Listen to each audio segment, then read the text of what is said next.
Well, Trudeau's buying the corporate media once again. This is after already having handed out hundreds of millions of dollars to them.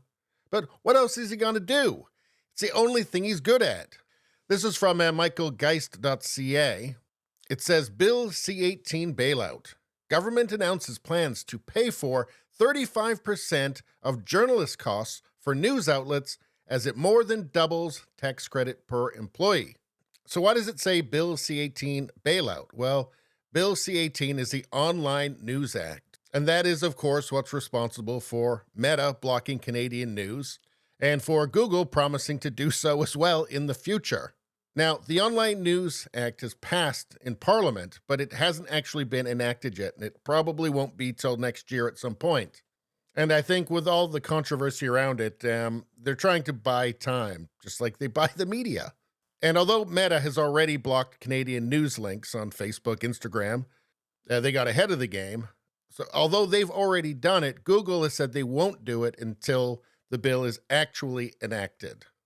And what does this do? Well, it denies Canadian media the free advertising they would get by allowing people to share their content on social media, which would then link back to their own websites where they could monetize those people to advertisers. The purpose of the Online News Act was to extort money from the social media companies for allowing Canadian news media to get free advertising on their platforms. It doesn't make any sense. It's like legislating that restaurants have to pay the customers. And of course, this is bad for Canadian news media, but particularly those independent voices that are not so friendly and chummy with the Trudeau Liberals.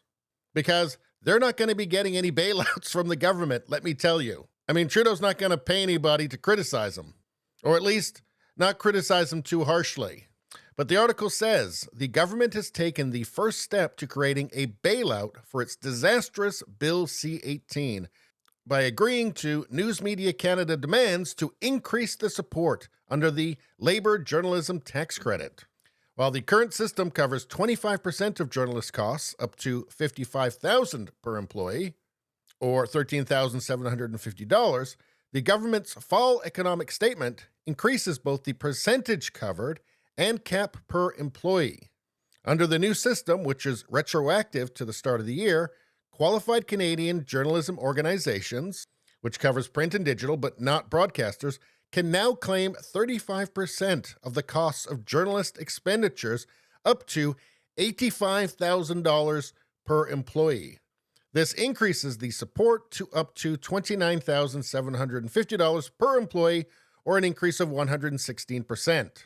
This new support will run for 4 years at a cost of $129 million, $60 million this year alone. Now, this is all just after Meta, Facebook, Instagram block links. What happens after Google does it?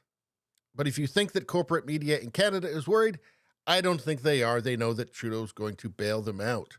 And I'm sure Trudeau will get nothing in return. Let's see, it continues. This raises enormous concerns about the independence of Canadian media.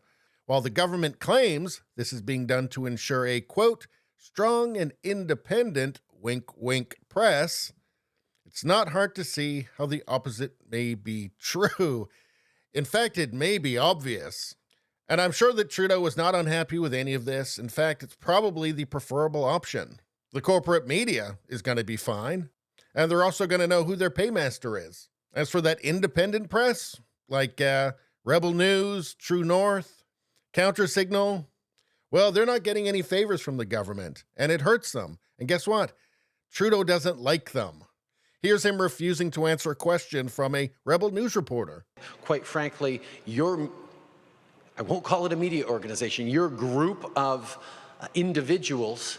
So that's the level of disdain that he has for accredited news organizations that dare to be adversarial to him.